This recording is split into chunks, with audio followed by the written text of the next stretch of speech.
All right, everyone. Welcome to the mentoring webinar. This is the first of the program quality webinar series and hopefully one of very many. You can look at the schedule on the district31.org website to see more. These will be taking place on the third Thursday of every month, except December, when we will be having the webinar on the second Thursday to avoid interfering too much with the holidays. So here's the agenda so that people know what we're doing. So we will be going through why the mentor program should be a priority, how to start your mentor program, mentor training and tips, mentee guidance. Then after that, we will go through a Q&A. And at the very end, we will do a raffle of 3 mentoring modules, an $18 value each, which is very exciting, I hope. All right, so why should your club make having a mentor program a priority? It's the same reason that I wanted to make having the mentor program webinar a priority for myself, because I personally feel that the mentor program is the best way of accomplishing whatever goal you have for the year. I think of it more as a tool than a goal in and on itself, although it is a goal in and on itself too. So if your club is concerned, for instance, about reduced turnover, and that's a huge thing you want to address, then the mentor program can help by allowing each member to have a sense of community, a go-to person within the club. Then if you are interested, for example, in becoming a distinguished club, then having a mentor program will help, because mentors can follow up with members and say, hey, you haven't given a speech in a while. It might be great if you talked about this. Or let me help you actually start working on a speech. Or did you have a question about being Toastmaster? I think maybe it's time for you to work that on your CL. And as VP Ed, it's just hard to reach every single person, but the mentor helps with that. And in turn, if your goal is to improve the quality of the support that you're providing, by providing strong mentors, you are essentially spreading your arms wider.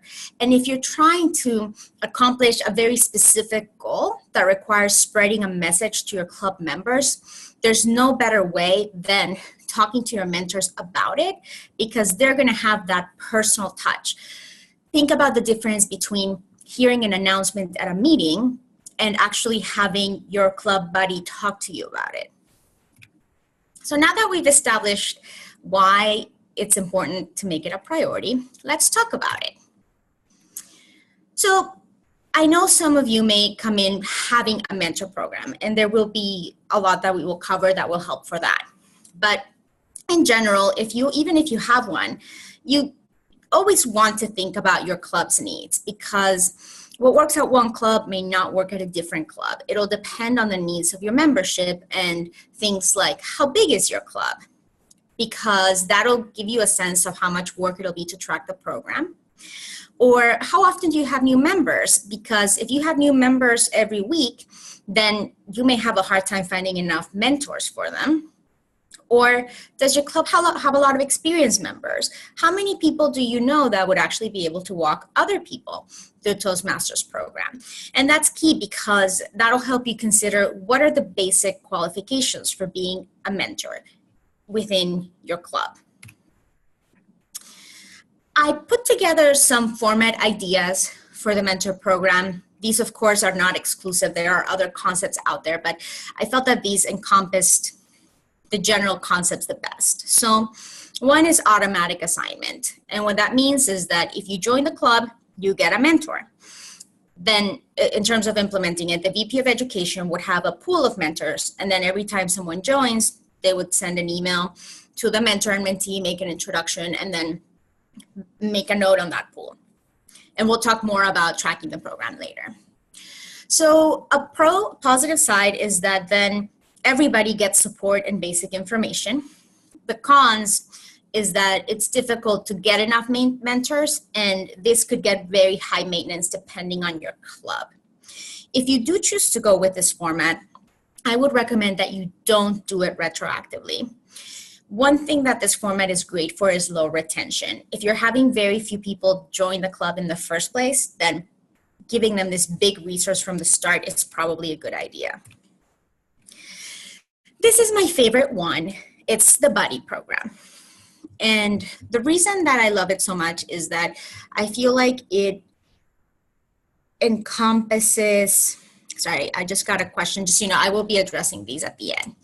So the reason I love the buddy program is that I think it encompasses the best of both worlds, because essentially everybody gets to have a meeting and find out about all the resources available. And I guess I'll explain the format first. So first, the VP of Education has a mentor list and a buddy list. So every time a new member joins, the VP of Ed just assigns a buddy. And what the buddy has to do is just explain the books, explain the Toastmasters program, and explain that there's an option for mentors. And then if members are interested in having a mentor after that, then the VP of Ed can take a mentor out of the actual mentor pool. So like I was saying, I love this because everybody gets basic information. Everybody gets, in essence, a member orientation of sorts. And also mentors are assigned to people who actually want them. So if you are having issues with not having enough mentors for your program, then you may end up assigning a mentor to someone who didn't actually take advantage of the time that person had to offer, but that person's off your list. So I like that this buddy system allows you to make sure you are assigning mentors to people who actually want them. And then the cons would be that you need to maintain two separate lists, a buddy list and a mentor list. I would say if you're planning on implementing this, it's very important for the commitment for the buddy to be fairly low. Just basically you meet with the person once, but it's not the equivalent of being a mentor. And this is useful, for example, if you have a lot of members at your club who are experienced but just don't have a lot of time. So they have a lot to offer and they could do it in one meeting, but maybe they can't commit to being a mentor. And also if you have more people join, then you can find mentors.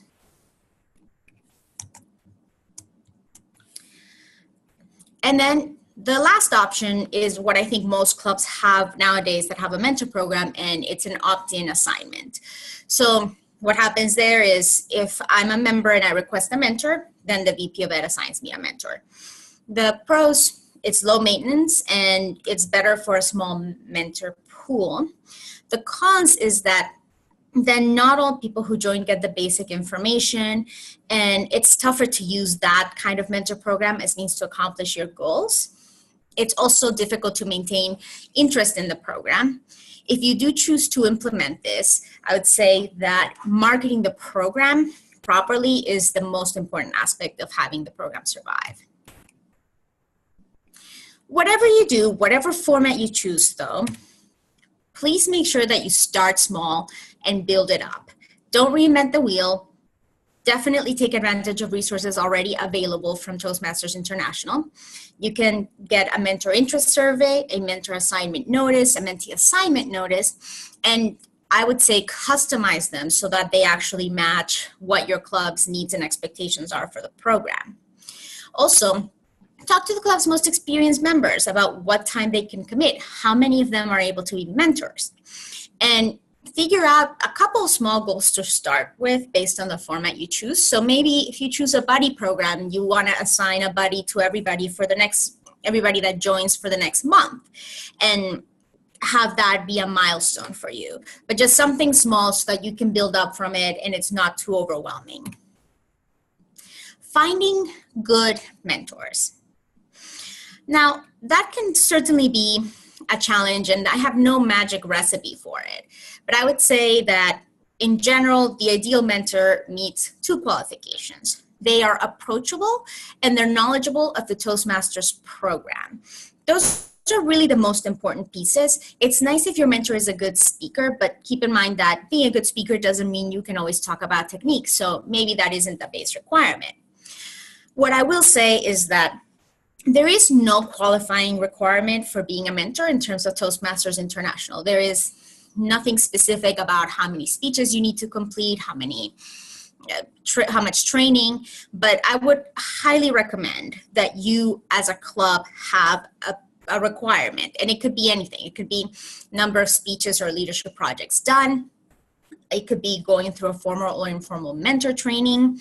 And if you have a lot of mentors available, it's a good idea to make sure that your standards are a little bit higher, just so that people have to go through a little more to actually be able to say that they're mentoring and that resource is truly a very rich resource for you. If you want to ever talk more about having standardized requirements, I'm always happy to chat. I would say it's really in your own best interest, because as VP of Ed, you want to have an objective standard. You don't want to just have a general sense based on your own personal opinion. You want to have something where you can say, okay, you want to be a mentor, here are the things that are required, and hopefully you feel that that's enough preparation. The other thing is just having very clear expectations about what the mentor is supposed to do. And this is going to be based on your club's unique needs. So I can give you some examples. Like, you may want to tell the mentors to discuss the CCNCL, maybe walk through the first 3 speeches, which would be probably ideal since that's what the Toastmasters program seems to guide. And then explain meeting roles, explain the agenda, provide additional feedback. And a lot of it will be defined by that mentor-mentee relationship, but it is important that you are clear in terms of what you hope and expect mentors to accomplish and to the support you expect them to provide. Training your mentors. There's a few resources available from Toastmasters International for mentor training. I would recommend that you customize the presentation to meet your club's needs and your own personal philosophy on mentoring. I would also make sure that mentors know how to use the books, they know how they work, they understand the meeting roles, and they understand the program beyond the basic competent communicator and competent leadership program. You may also want to discuss the ways to help people with speeches, ideas on technique, discuss ways on positive encouragement, mention ways of providing constructive feedback. And the training can be formal, like you could have a regular presentation once a month where you tell a few people who are interested in being mentors about the mentor program and about the things that they are expected to do. Or it could be informal, you just sitting down with the mentor and talking about the things that you think are important for the program and getting on the same page that way. Some general mentor tips that I would say apply very broadly regardless of your specific requirements. One is always find out what the mentee is looking for. I know that you've probably heard this a lot in the context of sales, that you want to always find out what the buyer is looking for. Putting yourself in the shoes of the buyer. It's the same for a mentee, because the only way that as a mentor you can be effective is by understanding what the mentee is trying to get out of this. Also, it's easier to explain the educational program and the reasons why they should be going through the books if you can frame them in the context of how it helps them meet their own personal goals. Number 2, always cover the basics.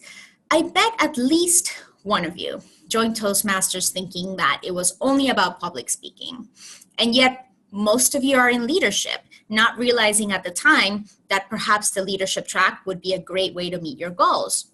So I would say having mentors always discuss both tracks and explain what goes beyond them is very important. Just making sure that your mentee is aware of everything they could get out of the program, and then they can choose the extent to which they take advantage of it.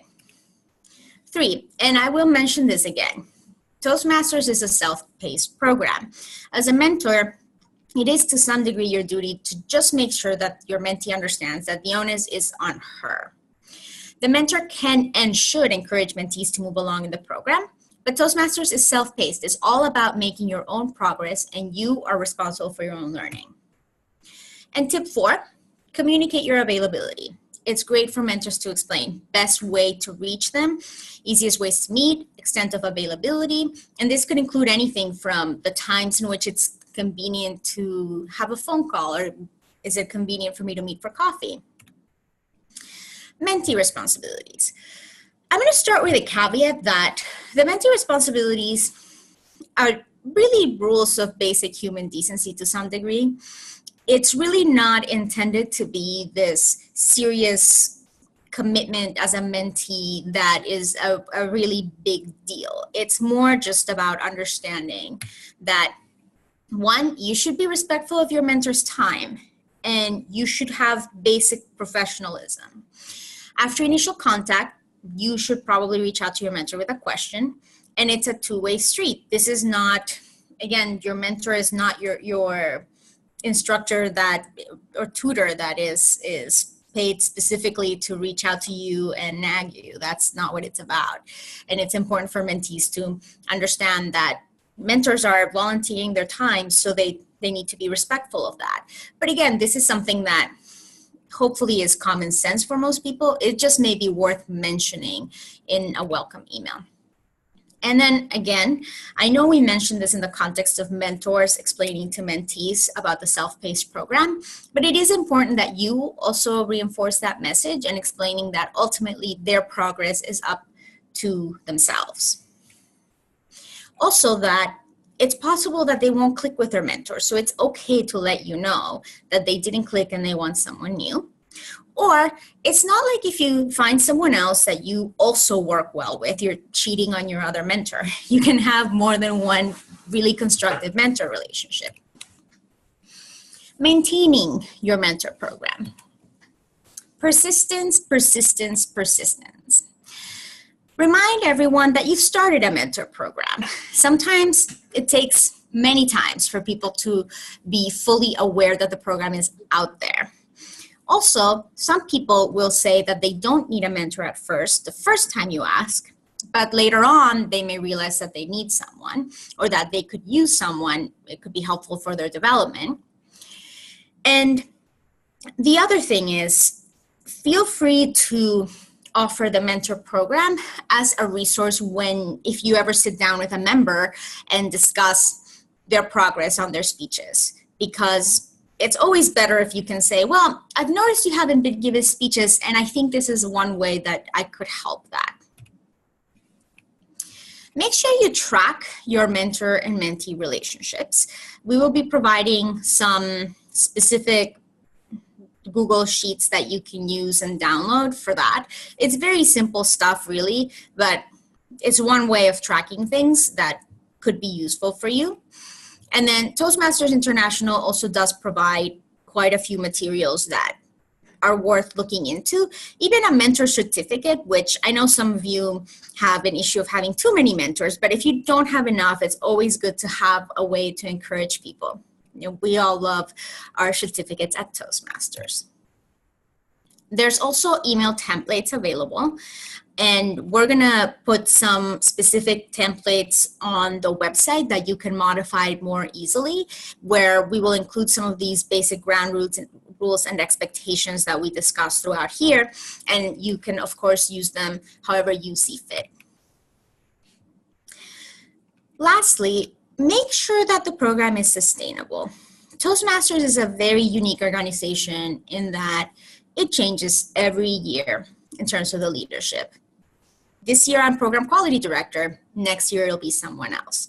This year you are VP of Education, or whatever your role you're in. Hopefully you'll always be supporting the program, but typically someone else will lead it the year after this. So just make sure that you make it so that people are able to run it who aren't necessarily you, and who have whatever amount of time is realistic for a VP of Ed at your club.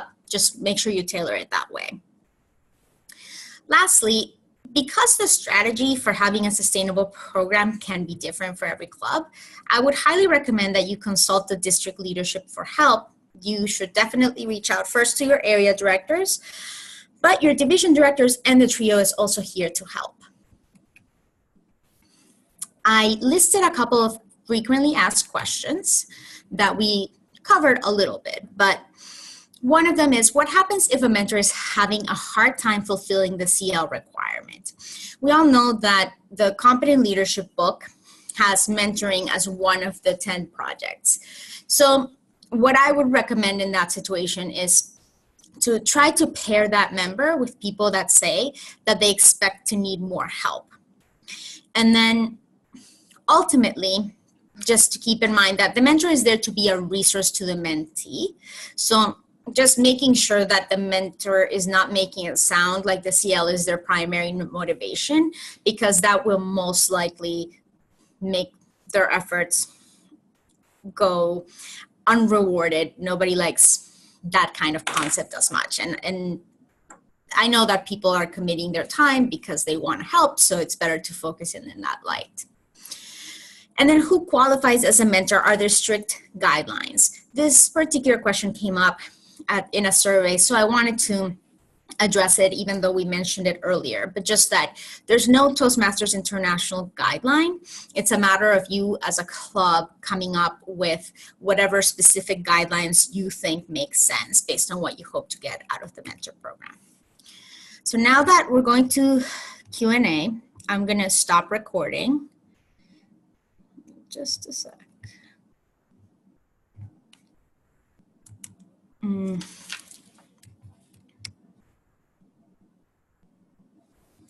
All right.